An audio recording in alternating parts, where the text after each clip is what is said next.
Hi everyone, my name is Hags Art, and today I'm setting up August through October in my reading journal. Because I only read a few books a year, for the most part I split my reading journal into sections with multiple months at a time. And I wasn't sure how to theme this cover page since these months range from summer to fall/spooky season where I live.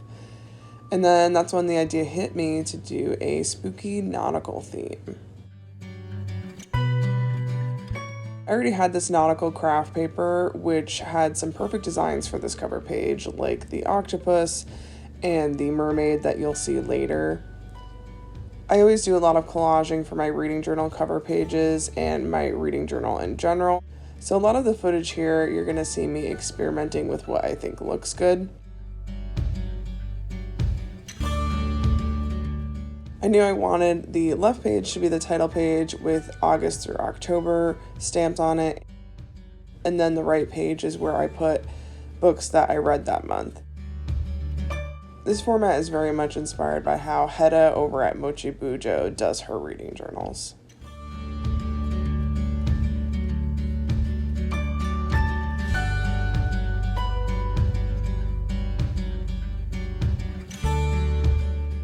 I had so much fun layering all these different papers, and I absolutely love the way that this cover page ends up turning out. When I thought about doing a spooky nautical theme, I was worried I wouldn't be able to pull it off like I pictured in my head, but it turns out exactly as I pictured it, and I think it looks so cool and unique.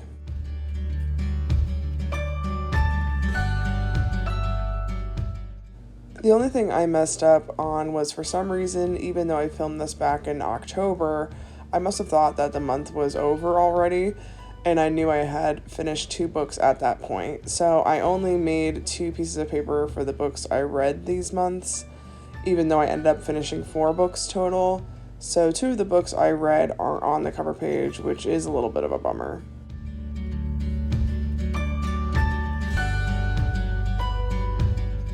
One of the books I did read this month, as you can see, is The Office BFFs, written by Jenna Fischer and Angela Kinsey, aka Pam and Angela from The Office. The Office is my favorite TV show of all time, and I listen to their podcast, Office Ladies, every week, so reading this book was a given for me.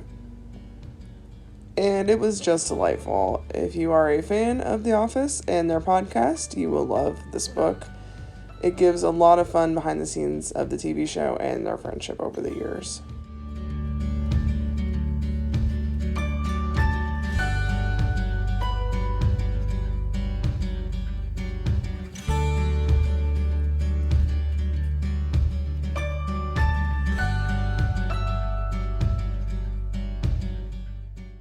And as I do with most spreads, I am finishing this cover page off with some sparkles.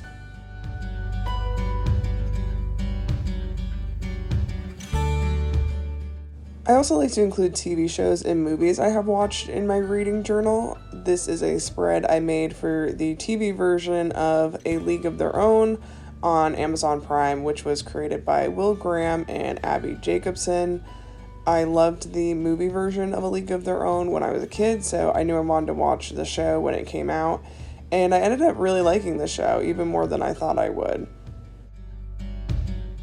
It has amazing queer representation and shows the struggles of women of color in sports and in life. And because this show takes place in the 1940s, I think it was important for this show to represent these people and the challenges they face in an authentic way. And I think they did that quite well.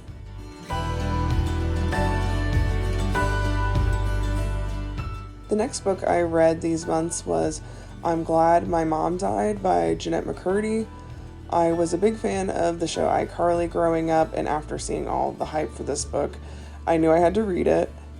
So this book was very heavy and intense and emotional, as I'm sure if you've heard about it, you will not be surprised to hear that. But it was written so well. I could honestly talk about it forever. But I think you can tell Jeanette McCurdy is a writer and a storyteller at heart. Even though these stories can be heartbreaking, she intertwines humor throughout it in an effortless way. So if you were a fan of iCarly and Jeanette McCurdy as Sam, I highly recommend. Next up is my spread for The Owl House, which is an animated show on Disney Channel created by Dana Terrace. Unfortunately, Disney canceled the show, so we're only getting 3 44-minute long episodes for season 3, and then it's done. So honestly, I'm really pissed at Disney for canceling this show because it truly is amazing. While I know Dana and the crew were able to plan enough ahead to end the show properly, I know we were still missing out on so many stories because they had to rush to the end. And even with rushing to the end, the writing for this episode was still amazing, and they did such a great job with the time that they had. The ending absolutely crushed me. I cried like a baby, to say the least. Because this was sort of a Halloween episode of The Owl House, I went back to some fall theming for this spread, which was a lot of fun to do, and used these spooky Halloween stickers to kind of emphasize that feeling, and I think this spread turns out really cute. I think it's my favorite one besides the cover page.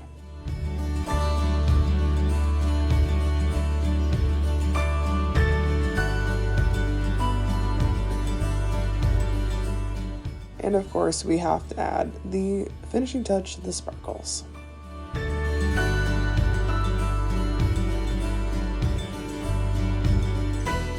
One movie I saw this summer was Bros, which is the first gay rom-com released by a major motion studio, and it was written by Billy Eichner and Nicholas Stoller, and directed by Nicholas Stoller. I have been a fan of Billy Eichner for a long time, back when he did Billy on the Street, and being a queer person myself, I really wanted to support this movie. Every one of the characters, even the straight ones, were played by openly queer actors, which I thought was amazing. I thought the movie itself was really cute and funny. It's exactly what you expect from a rom-com, and I do love a good rom-com. And I was a bit sad to hear that it didn't perform well in the box office. But hopefully it will hit a streaming service like Netflix or something soon, so you all can check it out. I do recommend it. I thought it was still a good movie at the end of the day. The third book I read these months was Loveless by Alice Oseman. I was dying to read this book because the main character is a romantic asexual like me. Her name is Georgia, and she's a freshman in college and really wants a boyfriend, but struggles because she doesn't quite know or accept that she's a romantic asexual yet. While I enjoyed the book overall, perhaps I went in with too high of expectations since the main character identifies the same way I do, and because it's written by my favorite author, Alice Oseman. I found the book a little slow sometimes. Like, I wish there was more plot driving the story than just Georgia figuring out her identity and her friends are putting on a Shakespeare play. Especially for me, because I don't care about Shakespeare, so. So, funny story about these stickers. They came when I used to use the Function of Beauty shampoo and conditioner, so you can like decorate your bottles with them. So I saved them and now I use them in my bullet journal sometimes.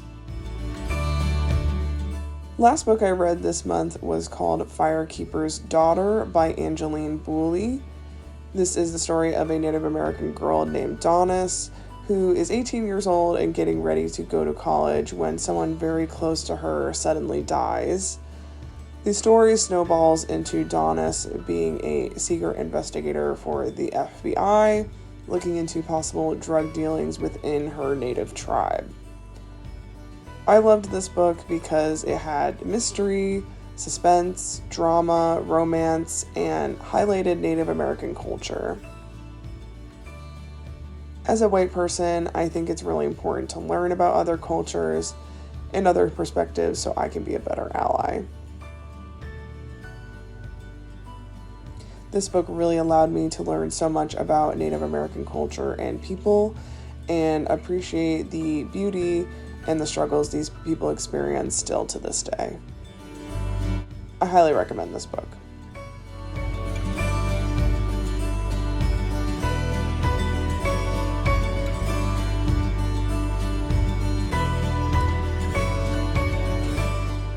That concludes my reading journal setup and update from August to October of 2022. I hope you enjoyed watching me set this up and talk about all the media I've consumed in the last few months. You can see there's a couple spreads here that I did not film, but I just wanted to flip through and show you what they looked like. And if you have read any of these books or watched anything I watched, let me know in the comments because I would love to hear your thoughts. Thank you so much for watching and take care until next time.